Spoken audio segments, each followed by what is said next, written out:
If you're a lineman in charge of keeping the lights on, Grainger understands that you go to great lengths and sometimes heights to ensure the power is always flowing, which is why you can count on Grainger for professional-grade products and next-day delivery, so you have everything you need to get the job done. Call 1-800-GRAINGER, click Grainger.com, or just stop by. Grainger, for the ones who get it done. Hello, everybody, and welcome to the show. I'm Timmy B, host of the Fight Insight Podcast, the best damn podcast that your friends are not already watching. So go get them to follow and subscribe to us. Hit the like button, do all that stuff. Today's episode, we have an incredible commentator from Oktagon MMA, Mr. Bryan with a Y Lacey. And then, BamBam, we're going to talk about a great conspiracy theory that I have cooked up involving our good friend Kayla Harrison, the champ. BamBam, let's get to it, my man. Let's go, Timmy B. Hit it. Ladies and gentlemen, this is the Fight Insight Podcast. All right. Before we get to our guest, we're going to talk about a few things, BamBam, and then we will end with our guest, which we actually spoke to last week. But the big thing is, of course, we saved it for this week because Oktagon 72 happens this weekend. So this will get you pumped up for Oktagon 72. Make sure you check out those shows. Bryan, I know you are a former UFC fighter and a UFC veteran and a UFC legend. But I'm going to be honest with you, man. I'm getting a little bit worn out of the UFC. A little bit. Okay. Yeah. It comes and goes, right, in waves, and I feel like they're hitting honestly, they're hitting a little bit of a slow time now, I feel. A little Do you plateau. feel that at all? A little plateau. I definitely, honestly, so I normally watch fights, pretty often, pretty much every weekend whenever they're on. There has been some that it's, just not tuning in.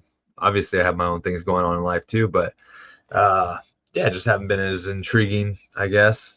So maybe just kind of plateauing a little bit. And then, like you said, there's Oktagon out there now too. I've been tuning into them, watching those, some great fights, some great great fighters with good personalities and stuff, keeping it exciting. So they put on a great event and great show. So it's fun to tune into those. I'm definitely taking some advice from you as well and tuning into other productions, some kickboxing, Muay Thai as well. Normally I'm just been watching the UFC and stuff, so it's just kind of venturing out a little bit. But it's good to see. Like you said, I think maybe it's plateauing a little bit, getting a little flat, but there's a lot of other great organizations out there to tune in and keep you active with fights. And that's the thing, Bam, and that's why it's so important too, because it's so important to support these other organizations so that young fighters have a place to grow up, where they have a place to go, and you want more professional places so that they have more opportunities when they do turn pro.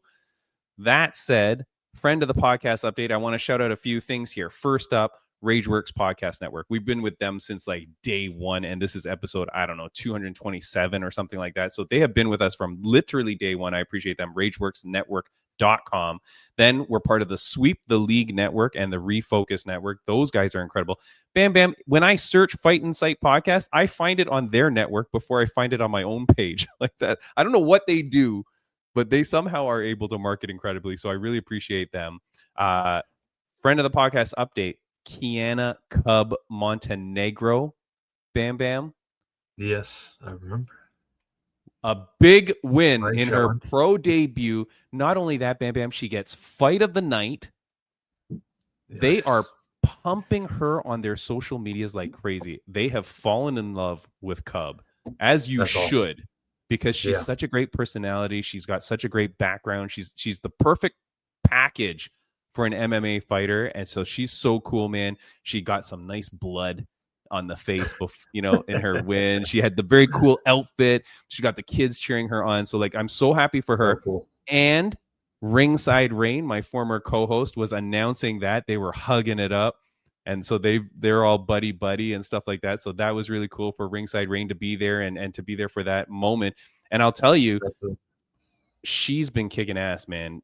She is leveling up her announcing And I'm so proud of her, man, because she is really, really doing a good job. She's getting in the face of the fighters when she's announcing. Like, she's like walking up to them and they're walking up to her. They're fist bumping her. When she started, or when she was on this podcast, we used to talk all the time, like, let's hope that someone fist bumps you because that would be a really cool moment. Dude, it's happening all the time now. Like, the fighters are so into it and stuff like that. So that's really cool. Amping the fighters up, getting them ready to, go to war. They get excited with a good announcement, telling their, letting everybody know who they are and everything. It gets pumped up. Yeah. Crowd gets going. And, the fist bump's always there. You get pumped up, you get excited. You got to give them their props when they, get to announce you, right? And the thing is, Bam, is that, like, she's worked hard to develop her own style. She didn't copy anyone. She didn't copy anyone's tempo, their words, nor nothing. And so what she does is she'll go, when she announces them and when she announces the winner, she'll go, and fighting out of the red corner. Like, she goes, and fight. And it's like it's a her thing, her own thing. And I think the crowd now, over the couple years, now they're really learning that. And so they're like saying it along with her. Freaking cool as crap. But for me, Fight League Atlantic 20 went down last weekend. Absolutely incredible event, man. And we had our friends Abdelaziz, who's now 8-0 as a pro. Dana White, you bastard, call Abdel. He's waiting on the call, man. That's it. This dude's going pro. Going to the UFC. So let's make that happen. We had Lucas Mayhem Hammond. He's been on the podcast before. He fought, incredible fight. And Mean Devin Turner, of course, was on that card as well. He did not come away victorious, but dude, he's such a cool dude, man. He started the fight. Yeah. They touch gloves. He walks up, drops down, body shot, cross. Very interesting way to start a fight. It was freaking cool as crap, man. I liked it. Yeah. He was great. And then, of course, like, our friend Derek Clark, who's one of the co-founders and co-owners there. So that was an incredible event. I will put this my staff badge up behind me, as I always do. I also want to say your friend ruined the debut Apache mix, Mario Batista. How happy were you about that? Yes, I was pumped. Definitely was rooting for him and pushing for him, and man, he had an amazing performance, outstanding performance, and I definitely don't think he gets the credit he deserves. Especially he beat Jose Aldo and got like grief and like said it wasn't a great. People were saying some stuff about it and stuff like that. I think it was just more so for the love of Aldo, but now you see this and you got this guy that everyone's saying he's one of the best in the world. He just wasn't in the UFC and all this stuff. The best, coming over here and Mario just puts on a clinic on him, and has his way with him. So I don't know. I was super pumped and impressed by the performance. So happy to see him succeed, do great things, man. I think the belt is in his near future. Definitely, man. You cannot deny him, because guess what would have happened if Patchy Mix had won that fight? They'd be giving that bastard a title shot. So sorry, man. Batista just pulls off the upset. You gotta honor that, man, and give him a good shot. If not title shot, number one contender for sure. Because number one contender, absolutely. Because that's bantamweight, right? Bantamweight. Yes. Because I think the champ is going to fight Mr. OnlyFans, Corey Sandhagen.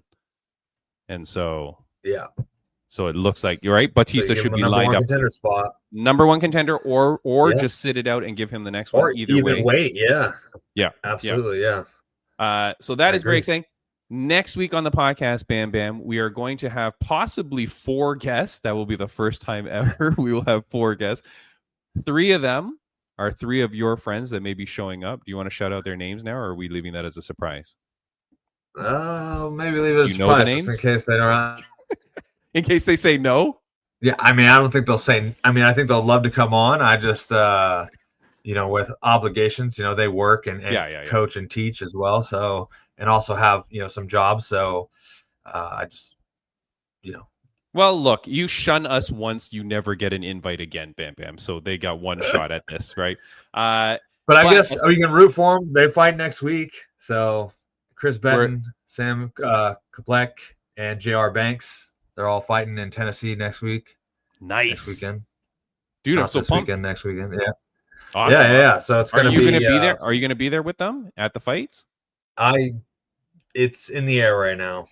I want to see you there, man. I have to check on some things, but Coach BamBam. Yeah, I want to see it. Been helping out to get ready. So right. Excited for them to perform. But I would like to see you in the corner slapping them to get them ready as they get into that cage. Wake up. Let's go.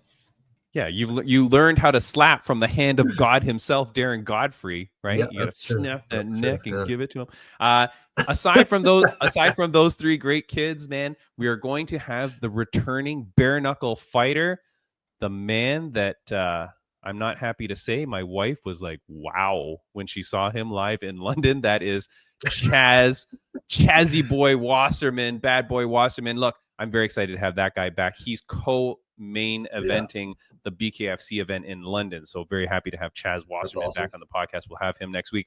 Look, one quick thing I want to talk about before we get to our guest.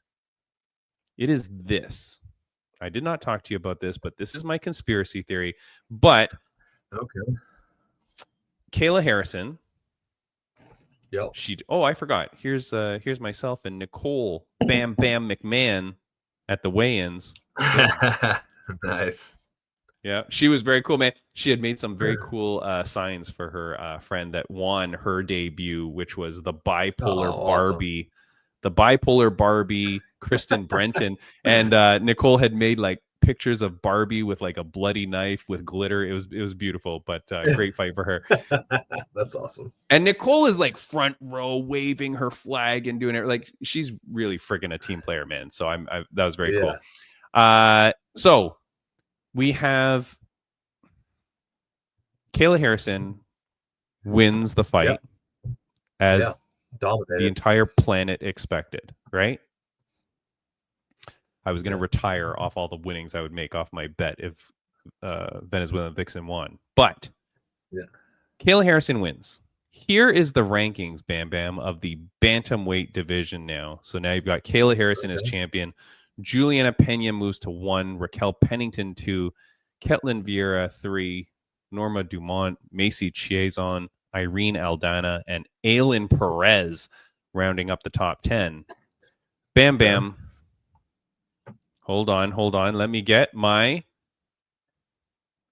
Conspiracy of the Week banner. Bam Bam. Let's hear it. We are closing the female 135-pound division. That's it. There is no point in us continuing this division. Now that there's just right now, or like after another fight, or who do you want to see Kayla Harrison fight in that list? I don't think she's gonna fight anybody in that list because she's fighting Nunes. Yep. That is bullshit, man. That is so bullshit. I think that's the fight that happens. I don't like that fight at all. I think Nunes gets whomped on that fight. I don't know how much she's training. I don't know how much she's into it. Is she coming back just for money, like a Henry Cejudo thing? You're gonna give up your legacy? I mean, I think she would prepare. Obviously, give herself enough time to prepare and get ready and all that. But at the same time, I honestly would rather her not return. I think she did awesome. She had a great career. She's the best women's fighter, in the world. Or at the time, huge legacy. I feel like, why come back? I am assuming the money is going to be outrageous. Great. But at the same time, like I'm sure she's already made great money and, enjoy retirement with her family and her kids and her wife. And, I feel like, coming back, I guess, maybe she's thinking doing like the GSP thing. You come back one and done. So problem with that is you're not going to win. If she wins though, like what then? Like automatically you win, you're gone, boom, it's up. The next fight is for an open thing again, open weight class, open title. So she is 37 years old, Amanda Nunes. Yeah. Okay. So a little bit older for a female fighter. I don't know how old the female fighters normally get. I have no idea.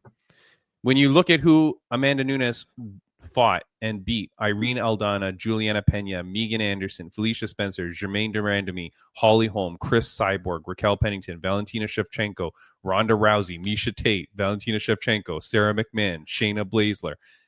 Holy crap, that's a who's who. Yeah. Yeah. Of women bantamweight fighters, right? Yeah. Yeah.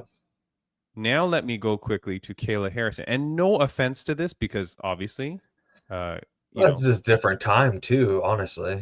Different, but this is what I'm saying. This is why right now I'm a little bit fatigued of UFC. Right now, the division's maybe not super hot. Now let's look at Kayla Harrison, Juliana Pena, Ketlin Vieira, Holly Holm, Aspen Ladd, Martina Jindrova, doesn't even have a Wikipedia page, Caitlin Young, Marina Mokhatkina, Taylor Guardard. Like, dude, I don't know these people. No offense. I'm sure you're all lovely people and great fighters, but for her to then essentially beat Juliana Pena, Holly Holm, not in her prime anymore, Ketlin Vieira, and Amanda Nunes, I don't think that makes you the greatest female in the world or the greatest of all time. I think Nunes's resume far surpasses that resume, and this is not wrestling. But you can't go back and I know. Yeah, you can't go back and build the thing. The thing is like when Amanda was fighting, obviously there was, a laundry list of good women coming up, and I mean, there still is, but they're just not as established as those were. So I know. It's tough. But I think out of all those names on the list, and then I add Amanda Nunes to that, I think Amanda Nunes is the fight. Like, of course, she calls her out because you look at the list and you look at Amanda Nunes, and it's like, of course, Amanda Nunes is the right choice there. Of course, but this is not nothing against those girls. No, of course, but this is not WWE wrestling, right? This isn't like we need someone to pass the torch. We need Hogan to lose to Lex Luger or something like that, right? Like, this isn't like a passing the torch thing. Like, this is your legacy, man. So why would Nunes come back? I guess she's coming back for $1 million, but why would you come back just to probably lose to this girl and give her the satisfaction of now saying, I am the greatest of all time, when that's BS. The greatest of all time title is not earned by a win over somebody. It's your resume. Yeah, like the greatest of all time doesn't. Well, I guess you're thinking, well, in a sense, like she's thinking, she's beat the greatest of all time, but that doesn't necessarily, if you beat someone, doesn't mean you take all the things that they were. So it's MMA math, Bam Bam, MMA math. Just because you beat one person doesn't mean you can beat everyone they beat. You know what I mean? Like, yep. I mean, she could. Sorry, you're not in that time. You weren't in the division. If you had wanted to achieve those accolades, you should have left PFL before. Now, would it have been? Will it still be like a big thing, a big deal that she beats Amanda? Absolutely. Like, no, it is not. It would still be a big thing. No, she's been raising a kid for the past how many years? I don't know how long has she been retired? I don't know. Hold on. Nobody knows. 2020 June 2023. Okay.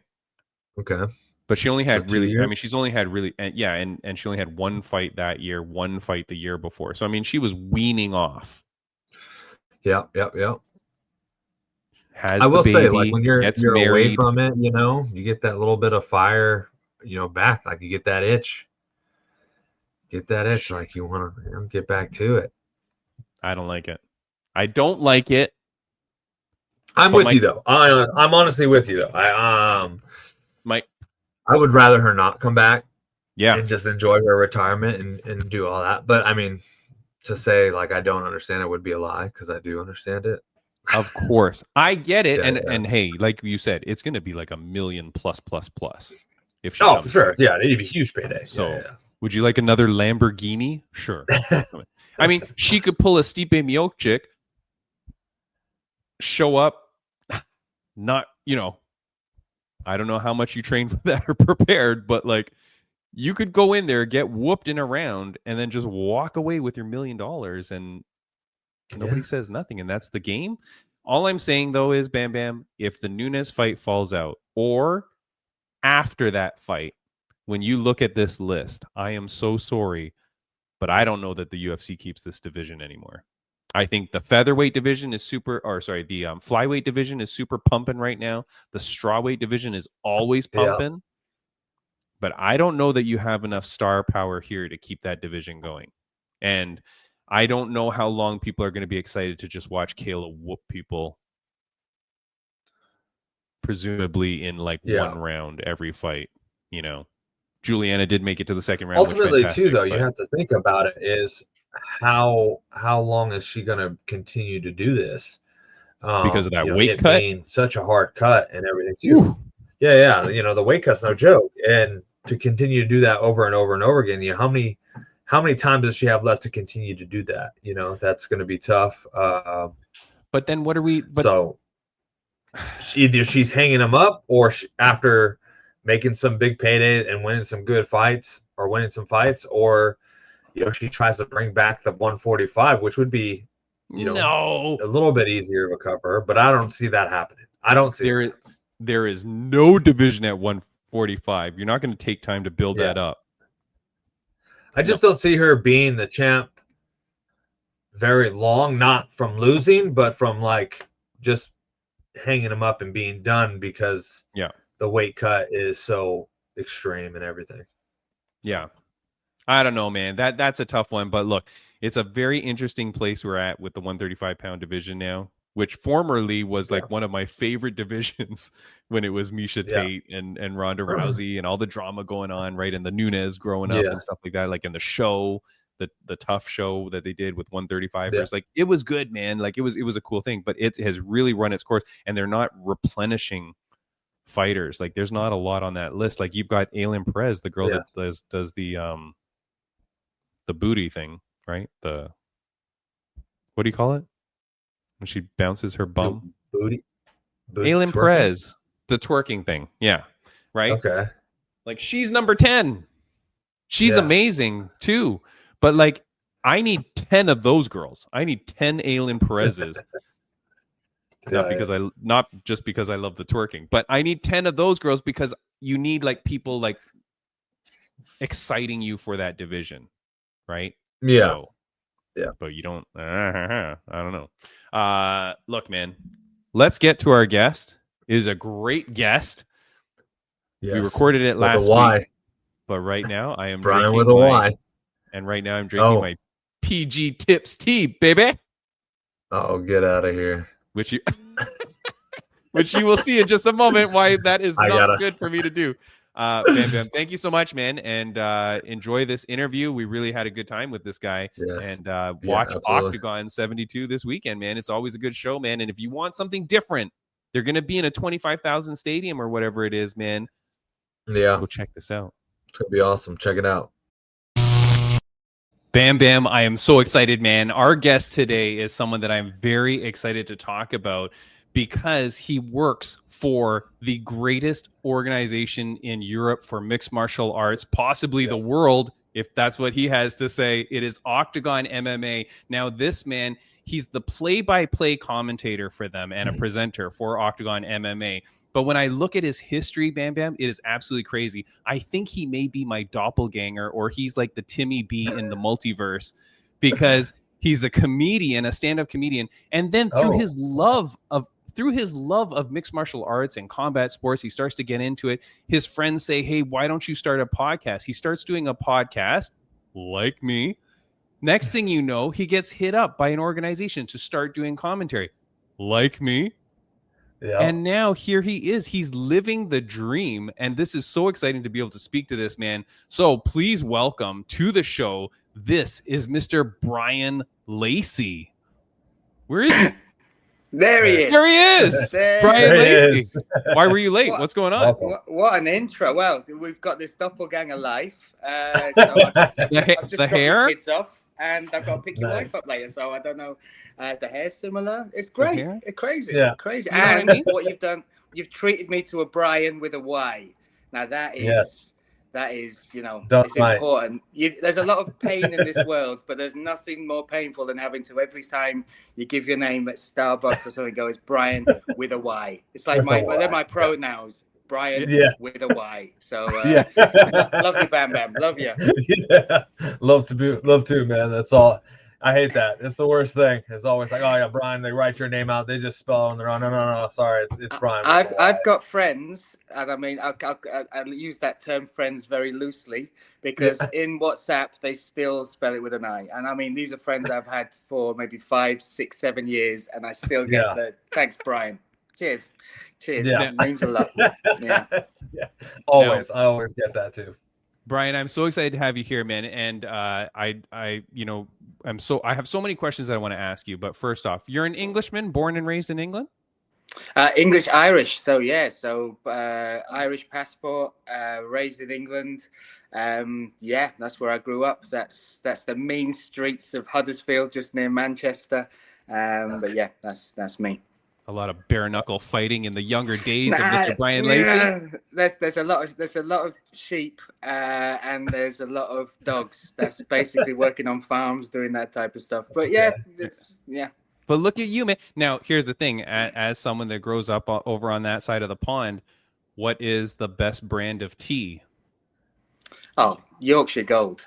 It's the easiest question to answer, and I've got friends because I've abandoned the dude. Oh no, PG tips. Literally, I'll tell you this. So I've abandoned the UK. I live in Mallorca, Spain now, and I travel back to the UK very often. And people will say, "Can you pick up?" And tea is probably top of the list where people from the UK that live out there say, "Could you bring me back?"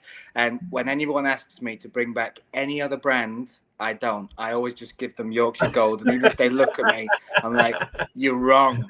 You're at this is it." So PG tips. I hope we meet one day, and if we do, I will move you across from that putrid, weak, pathetic brand of tea to a proper Yorkshire cup. All right, and I'm going to ask you a question now. I appreciate you having tea on the as part of the conversation.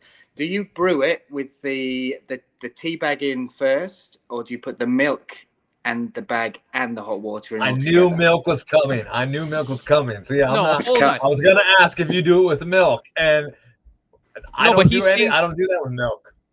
No. But hold on. The question that he's saying, that's because this man is American, Bryan. You can't trust this guy. I'm Canadian. Wait a minute. You do it with milk? No. But his question. See, this is the best. Yeah. This is the best combat sports podcast ever, Bryan. Because you don't get this kind of debate anywhere else. What his question is are you putting the milk in with the water while it's steeping, right? That's what your question is? Yeah. While it's brewing. I don't know what your answer is going to be, but you are a complete psychopath if you do that. Wait a minute. Yeah, if I go to someone's house and they put the milk in, then drop the bag into it, sacrilege. I'm out. I'm gone. Family, friends, doesn't matter who it is. It's the wrong way to make it, and I have people who stand by that method, and it's first of all, it's disgusting that you do that, and then second of all, you're not respecting the tea. But anyway, let's talk about fights, boys. I'm getting angry and aggressive. And I can see it. Look, here's the thing. Oktagon MMA, congratulations on your success with that organization. It is huge. As you may know, as our fans and listeners know, we've had many Oktagon MMA stars on the show. And just so you know, everyone that has come on the show has gone on to win their fight. Dennis Frimpong twice.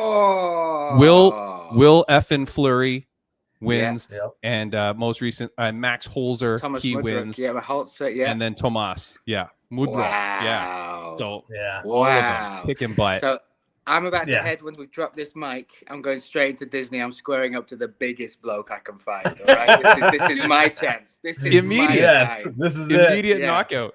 Someone's in trouble. Someone in Disney World in the queue for Mickey Mouse's roller coaster is getting it today, guys. That's it. I'll let you know. I won't break the trend. I'll keep it. Just walk through the line. Take everybody out so you can get to the front. just elbows. They're legal now. They're legal now. Yeah. Come on. Don't stop till the ref pulls you off. That's all. That's you know. right. Don't risk it. Or Goofy gets involved. One or the other. Yeah. So look, here's the thing. What a life you have had, man. Because going from stand-up comedy, and I watched some of your old stand-up comedy. I didn't know you were a stand-up comic until I started researching you. Like, I always hear you, but I didn't know that's what you do. Very, very cool, man. Do you still do stand-up comedy at all? Do you know, I haven't done it since COVID, and it was kind of a thing that acts. I mean, both of the jobs that I've had, and the jobs I've had the longest, and that I've given the most to, and they've both been like hobbies that have got out of control. That have turned into what they've turned into. Truly, like, I just went to have a couple of goes at some gigs in London, and then 17 years later, I was still, flying around and doing it. And the same with MMA. All the comedians were starting podcasts, and I didn't want to talk about comedy because everyone was doing that. And the only other thing that I truly love is combat sports, is fighting, and MMA in particular. So I started that as a just a bit of fun. Then I talking to other comics, because it's a strange thing, and there are similarities. I won't say, physically the I don't know, the stakes aren't the same as being a fighter, but there's quite a lot of similarities as comedy and fighting. It's a selfish endeavor. You spend lots of time with self-doubt and trying to figure it out. You take risks and you do your stuff. You even making the walk out to the stage, you have some music going and you walk out and you've got to survive. And I found that there's a lot of comics that were into either martial arts or that were into, it didn't have to even be doing it, just watching the sport. So I talked to comedians to start with, and that was great because it was unlike any other sort of combat sports podcast that was out at that time. And we're talking, 12 years ago, something like that, something crazy. And then from there, exactly like you said, I got contacted by a promotion, BAMA, which is big in the UK. Yeah. And they said, do you want to come and do some backstage interviews? So I did that. And then I think it was within 6 months of starting the podcast, I was sat Cageside going, how the frig did this just happen? Like, when's someone going to figure out that I shouldn't be sat here? But that's the amazing thing, man. And congratulations to you, because here's the thing.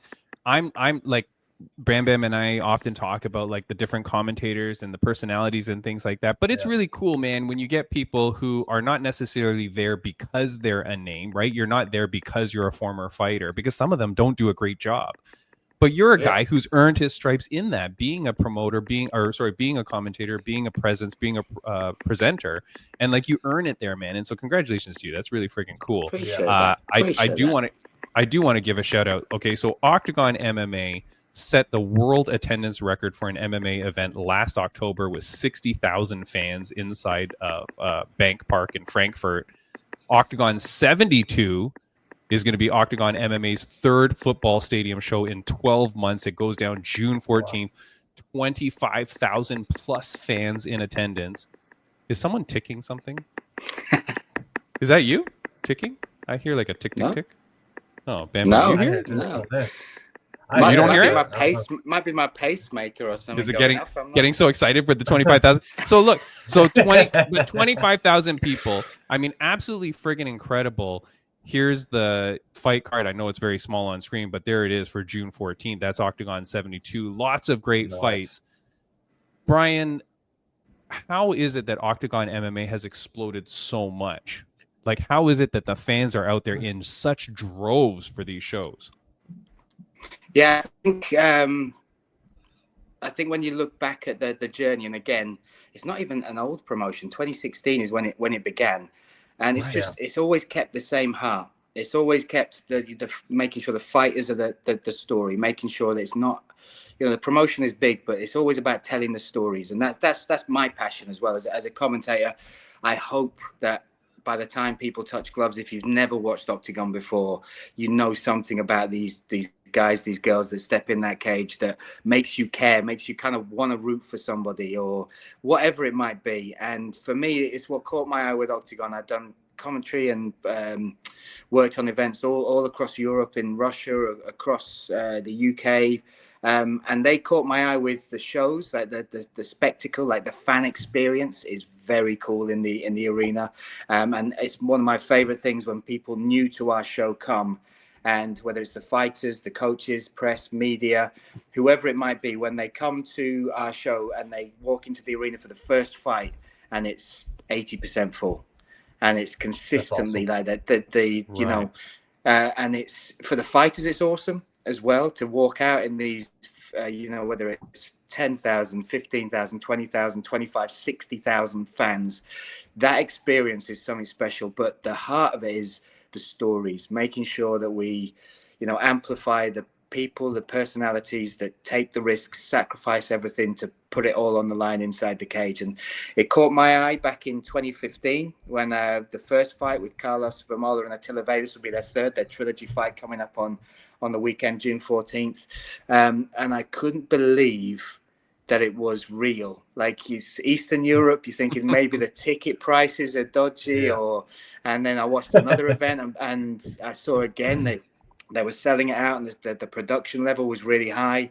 And then I got to go to them. I was there. My first one was Oktagon 22, nearly 4.5 years ago, and that was during COVID as well. And just the passion for the fighters, for the fights, and the way the fans were, you know, engaged with each story, and it changes the game. Like, I mean, we've got a guy on this card, Frederick Vosgrone, who has gone from 9,000, just under 9,000 fans when he first fought for Oktagon to now nearly 500,000 on Instagram. That's life-changing for him. And again, he is authentic, he's different, and what he did in the cage kind of caught people's eye virally. But nothing's fake, nothing's forced, and those people are given a platform where that can happen. And I think that's the difference between us and a lot of shows. And you mentioned that being our third stadium show. No one else is doing that. No one else is doing that, and not just across Europe. I mean, the UFC is the UFC, and it always will be. But there's no other promotion that is consistently selling out over 10,000 seats, 3 stadium shows, new stars coming, €1 million tournament, all this stuff that's going on. It's pretty special, and it's not lost on the people that are in there as well. When we did the Frankfurt Stadium show, 60,000 people in Eintracht. The whole team, you know, realized what it was about, what they were working towards.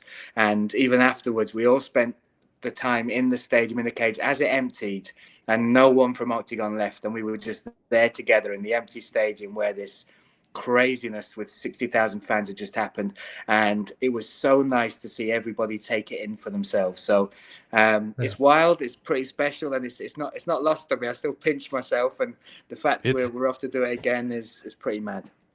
It's absolutely incredible. And a few things I want to touch on, but you're talking about like some of the stars that you have, and that really is the big thing, because BamBam, when we've been talking like to the different Oktagon stars that we meet, and Oktagon is like growing over here, right, Brian? Like out in the West, it hasn't penetrated as much as it can, but I feel like that's okay because you are dominating Europe, right? And I feel like with all the different countries as well, that really must help as well, right? Because there's always that country allegiance. And so you get the massive fans supporting their countrymen, right? Like in their fights. And I think that's really cool. And that must add to a lot of the allure of Oktagon, because you have all these European countries sending in their fighters. I think the other thing is as well, and BamBam, you'll be able to talk about this, the dream of one day fighting in a stadium, or one day fighting in front of 20,000 fans, when you've come from fighting in sports halls. Like Yesin Ayari, who's fighting Niklas Stolzer, that's in Hamburg, the event afterwards. Both have been in the UFC. Both left Germany to go to the UFC around COVID, that sort of time. And they were, before that, fighting in Germany in front of 1,500 people, 2,000 people, getting paid. Yesin Ayari talked to me about getting paid like €800 for a fight. And then he's come back to what Oktagon have built in Germany, which is, you know, big stars like Holzer, Christian Ekelin, sellout stadium shows. And the whole of Germany have suddenly got this, and in fact Europe, because it's so close together, has got this platform where these dreams can come true, these moments are real, and the fights are real as well. That's the great thing. When you look at the card that you put up earlier, the level of fight on there is so great. The competition is real. It's and for me, you touched on it, not breaking into the West. That obviously we're looking to grow, but the aim is to be what we're being in Europe, and not get distracted by trying to go over to America and do that. But I feel like with MMA and even me, the first bite is kind of with the eye. So when I'm researching some of these fights or fighters, I go back and I watch some of the fights, and some of them are in sports halls, some of them are in other promotions around the world. But I feel like slowly but surely people will recognize that this is a pretty awesome promotion with great fights, great stories, and events that are real. Big events, like 3 stadiums in 1 year is insane. It's crazy, and it is real. That's the thing, right? The fans in that stadium are real. Tell me the truth. ONE FC, they have a lot of fake fans in the crowd, man. I don't know if you realize this, but at ONE FC, you'll see where there's these little white lights around the stadium, and it makes it look like there's people there. It sticks with little lights. Do you know that? Is this a thing in the industry that you know about? The only time I've ever seen it is when I did a video recording of one of my comedy gigs, but I needed it. So that's the only way I could sell That's out. good. Yeah. But like you're out there in these stadiums, 60,000, 20,000, like big stadiums. Every show is like that. How much are you guys laughing at UFC when they're in the Apex with 12 people?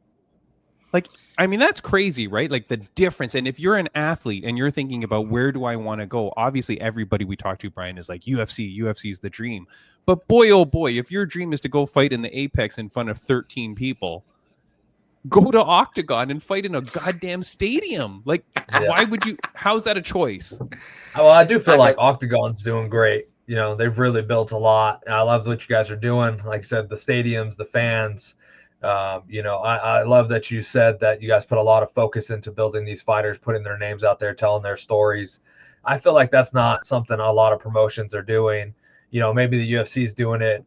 PFL is now kind of trying to do it, but you guys are doing it very, very well. And, you guys are able to connect these fighters. People are able to connect to them, attach to them in some, sort, not just fighting, but just their lifestyles, anything like that. And that really, draws them into the fight, and they're invested in these fighters now because they can relate to a little bit of part of their lives, and now they want to see them perform. And I think you guys are doing a great job telling their stories and promoting them, and it's really exciting to watch. I love watching the fights. They're always exciting, great fighters, great fights, and we got to get you doing over. great. We got to get you two over to one of these shows. Yes, I would love to. That would be awesome. Look, seriously, yeah. Here's the dream. You could say less. That was awesome. Just that enough. I'm like, yes. Sign me up. Here's the dream, Bryan. BamBam makes his return to MMA in Oktagon MMA. Bryan Lacey is commentating, and Timmy B, who commentates for Fight League Atlantic, does a guest appearance in the commentary booth for Oktagon MMA. There won't be a dry eye in the house, right? 100,000 with a Bryan with a white. There's no way I'm not being biased in that commentary. We've been through too much, Bryan. We're oppressed. We are oppressed as Bryans with Ys, and it would be an honor. I tell you what, I've been a big fan of you, BamBam, for a long time. I followed your whole career through some of those crazy wild fights, wins over the likes of Lawler and Matt Brown. That's legit. That's legit. You were always great to watch, always fun, and forget these other Bryans. Forget the Bryan Ortegas, forget the Caraways, forget the Bryan Stan. There's only one Bryan for me in an MMA. Yes. And, I appreciate it. You are the guy.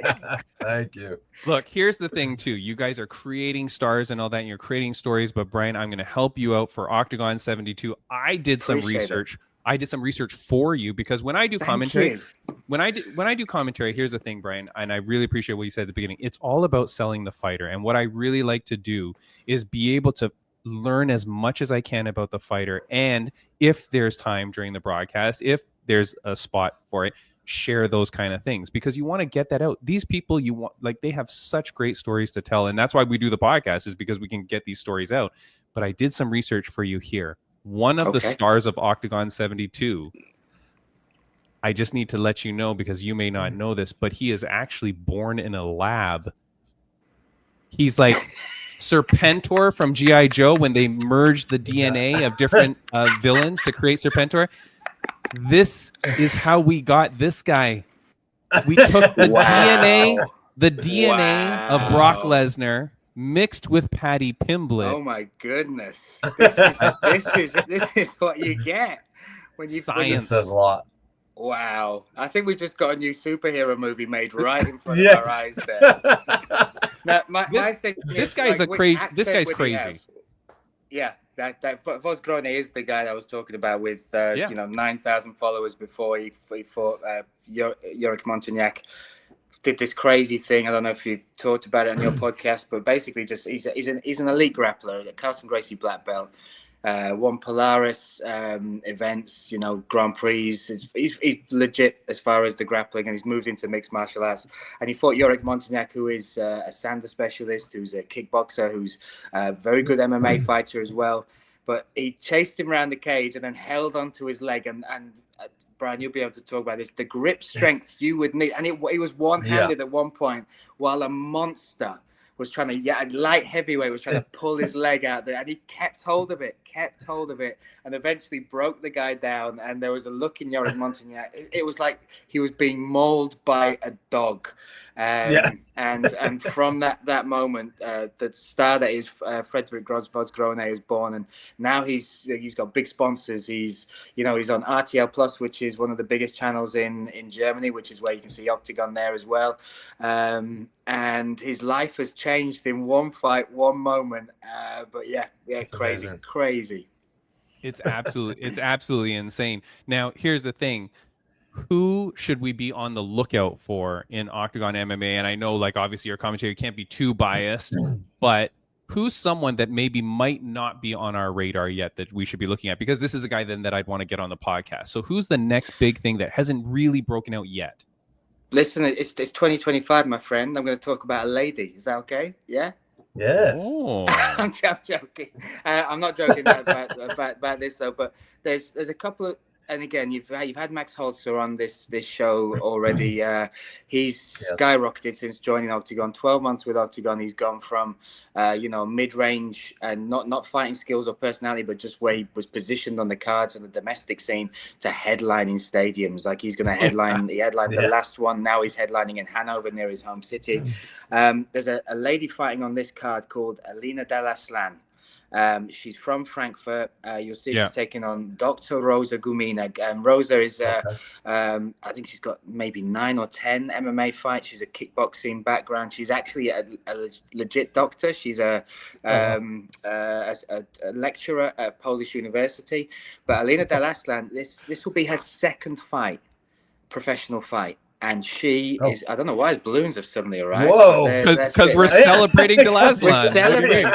But in 2 pro fights, she was a security guard at Oktagon 55. That was a year and a half, 2 years ago. And she watched on. She then moved in. She was a kickboxer. She moved into amateur MMA. She won the IMAF World Championships, and that was with, I think, within 5 or 6 fights of being an amateur, which is crazy. She had an official Oktagon debut back in Stuttgart, which was only in February. Her second fight will be one where she will walk out into a football stadium in Prague. And she has got this amazing story. First of all, she's absolutely beautiful. When you meet her, you'd never imagine she was a fighter. But she was a gymnast when she was younger, and competed at the national level every weekend from the age of sort of 6 to 13. She would be on that scene. Then at the age of 13, the doctors diagnosed her with a heart issue. Now, they didn't know what it was. They couldn't give a specific diagnosis, but what they did was they put her on beta blockers, which I don't know if that's what you call them in Canada and America, but basically they just turn you into a zombie. Then at 13, she was told she's not allowed to do sport. She can't compete. She can't raise her heart rate. So her whole identity as this elite gymnast and as a kid, how important it is socially as part of your life to be in sport, to be with your friends, and it was all taken away from her. So for 3 years, she was on these beta blockers, couldn't compete in sport, had to give up gymnastics, couldn't even play at the playground at playtime. And she suddenly realized when she forgot to take her tablets when she was like 16, she felt better. So she took herself off her medication and didn't tell the doctors, didn't really tell her parents, but started to feel better, started to feel more herself. Her brother then wanted to get into kickboxing, and she's got, I think, 6 or 7 siblings, and she's the oldest. And the mum was busy with the other kids. So they said, we're going to send you with him for the trial class just to keep an eye on him. She went, she took part in the class. She loved it. Her mum signed her up. And then less than 5-6 years later, she's a professional MMA fighter. She's an academic as well. She's got a master's in accounting. She works for Mercedes as an apprentice. And now she'll have her second fight in the cage in a football stadium in Prague. So you talk about beating the odds. You talk about somebody who deserves this maybe more than anyone. I can't even imagine what that's like when you're 13, just being told you cannot be you. But yeah, she's gonna walk out. So I would say just from that story and meeting her and seeing what she's been through and knowing what it's taken to get here, that's one to watch. Sounds like destiny took its path. Jeez, her destiny took its true path of what it was supposed to be, and didn't let her sit back. Yeah. And can you imagine how dark that time is when, like, what you're going through, and even mentally what you have to put up with when you're and then. But it's one of these things, like when you get older. I'm 46 now. When you get older and you look back at what you felt was your worst time, actually, it was the best corner you ever turned. And she went through that, and that mindset she's now got. Because she's been through that, and that fighter that came through because that's who she is. That's where she's supposed to be, and I'm very proud of her. I think she's phenomenal. She's a great athlete, and she's got a tough test. It's not an easy fight. There's no easy fight. She's taken on like a 6, 7, 8 fight veteran, but the fact she's there is the special thing for me. Yeah, bonkers, absolutely amazing. That is crazy. That's such a great story, and like you just think about like how much of your spirit was forged during that time when you were like taken away from your sports and you had to like overcome all that, like the mental fortitude that you needed to do that. That's going to make her such a better fighter. Like we talk about like fighters that have that go through mental coaches and things like that, but that was mental coaching yourself for 4 or 5 years. Like as you deal with it. It's like another thing where comedians and fighters sort of they're linked, because you have to go through some bad shit to be a good comic, and I think it's the same. You have to go through some wild shit to be a good fighter as well. So God damn it, my life has been too soft, Bryan. That's my problem. My life has been too soft. Why did my mommy and daddy love me so much? I don't want to take too much of your time. I appreciate you spending this while you're on your vacation as well. So one thing though, PFL is a disaster. We talk about it all the time on the show. It's a total disaster. It's dying in America and in the West because they can't get a foothold there. I mean, when you look at like who they've got in the audience, when they're doing weigh-ins and there's like no audience in the weigh-ins for the ceremonial weigh-ins and stuff like that, they're doing their weigh-in shows over Zoom sometimes. Like it gets crazy. And then you think like, okay, well, they've got PFL Europe, but you guys are destroying them in Europe. Like it's not even close. Oktagon versus PFL. Now they're going over to Africa and Australia to try and make some organizations out there. How bad? Like we see it over here, but how's the scene in Europe? Are they even a competitor to you?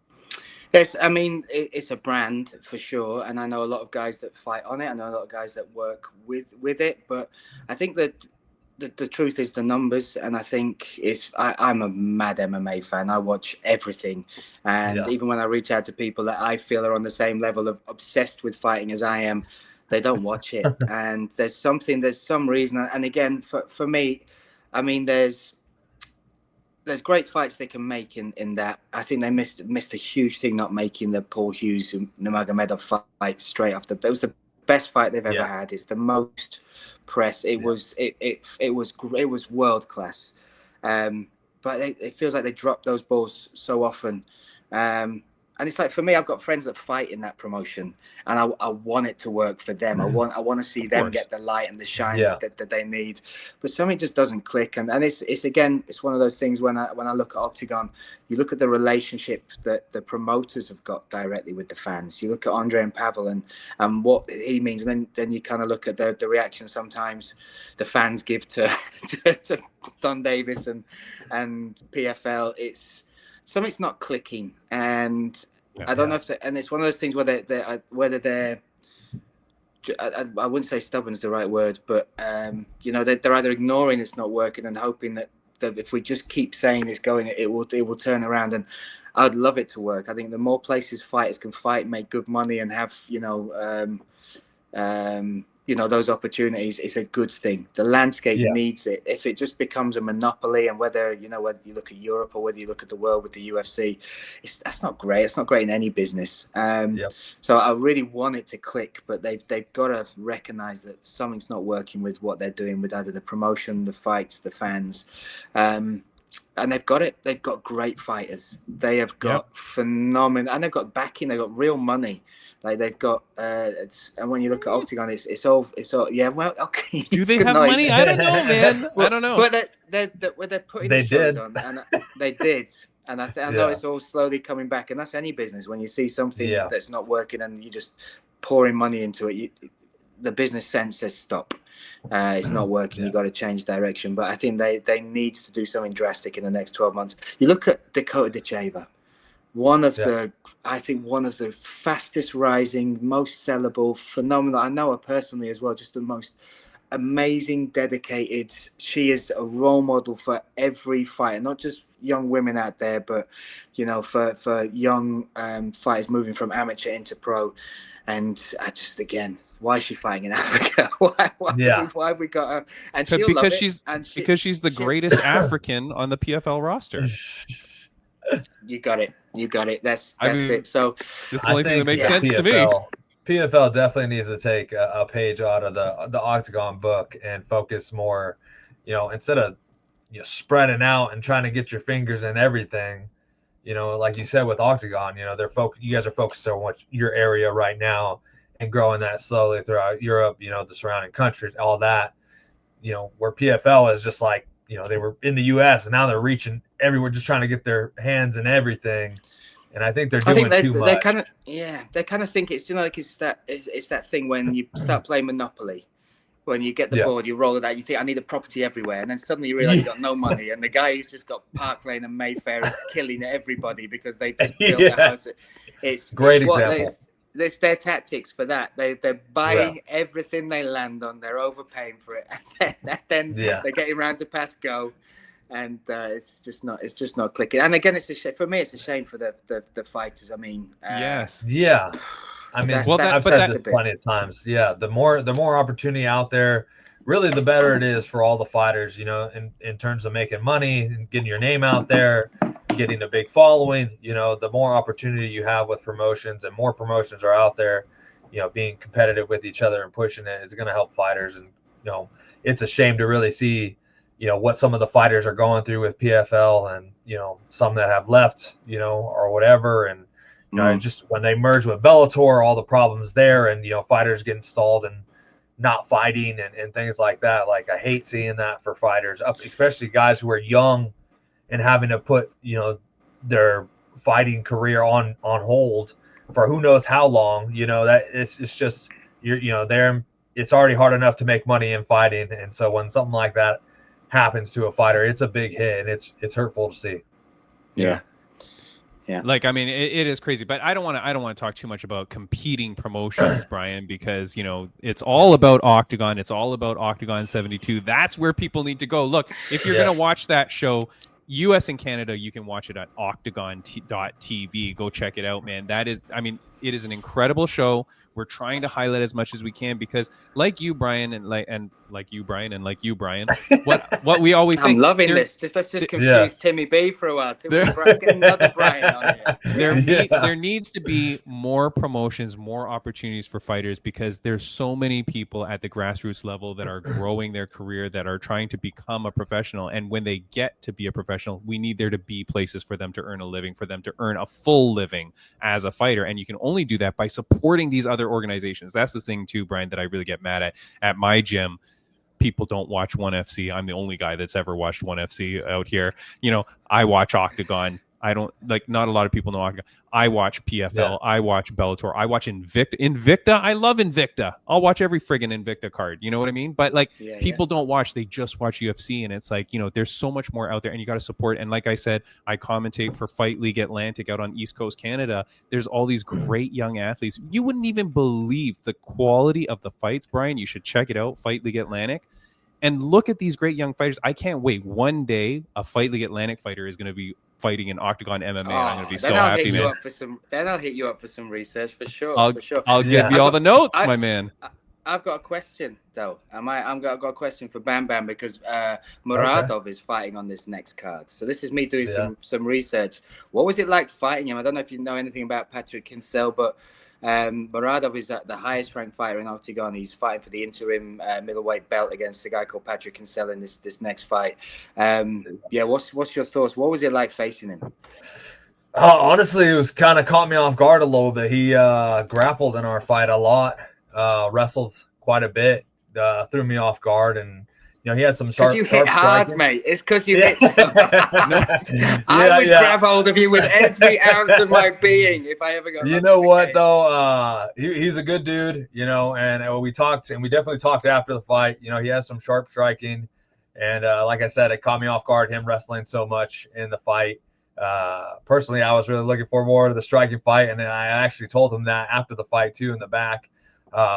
And his response was, and something that kind of stuck with me, honestly, is he's like, I have to do whatever it takes to win. And so that kind of really stuck with me, because even though I know how to grapple, I know how to wrestle or whatever, but every time I get in there, I never think about it.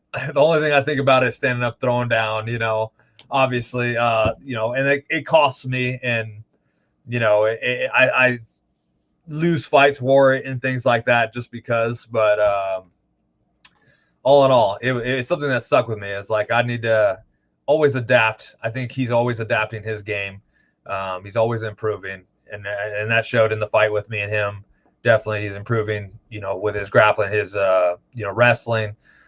The striking's obviously very sharp, and he's good there too. So, but he's a smart fighter. He's a smart fighter. He's constantly improving, like I said, and it's just I'm excited to see him in Oktagon now. I missed his last one that he fought in Oktagon. I'll definitely be tuning in for this one, and honestly, it would be awesome to share the cage with him again sometime. Oh, there we go. I like it. I like it a lot. I like it. There's a tease. Look, but that's the thing too, and that's what people don't realize. There's a guy who was doing very well in UFC, and for whatever reason, now he's over there in Oktagon making waves and kicking ass. So the quality of fighters out there is absolutely incredible. The quality of the commentary is incredible, because you got the boy Bryan Lacey on there, man. Look, last question before I let you go. It's something that I ask every guest that comes on the podcast, and I want to ask it to you. Very interested in your answer. It's something that my mom used to ask me almost every day of my life growing up. I want to ask it to you on a scale of 1 to 10, Bryan. How happy are you? How happy am I? I would say a solid 9. Because you're at Disneyland or Disney World? Happiest place on earth. Woo! Let's go. That's a solid 9. There's one of those things. I've got this thing in my head as well, where I think it's impossible to be perfect, and everybody does this thing where they chase perfect and it gets in the way of good. And I think, there'll always be a 10. I'll always have days but I think when I look at my life, where I look at, if I was to speak to myself when I was a nervous, shy 14-year-old boy who had no idea what he was going to be, and I tell you, you're a comedian for 17 years and traveled the world doing that, and now you watch your favorite sport, you hang out, you get to talk to BamBam on a Tuesday afternoon. I think I'd be a fool to be anything less than happy with. There's always stuff that could be better in life, but it's good. I got a great family. We have a good time. I do the job of my dreams and get to hang out with you guys on a Tuesday, so it's all good. Yeah, dude, it is we absolutely really incredible. Appreciate you being here. Yeah, man. Thank you so much for joining the podcast, my friend. And I hope this is not the last time. I would love to have you back anytime you want to chat, anytime you've got time to spare, man. I think me and BamBam might break off for like a double Bryan podcast going. Yes, it's fine. I'm looking for an out. I've been doing this for 5 years. Wise. Just the why, yeah. Why, yeah. We only interview Bryans with whys. We go through the turmoils of our life. Yeah. See how they're all faring out in the wild. Yeah, exactly.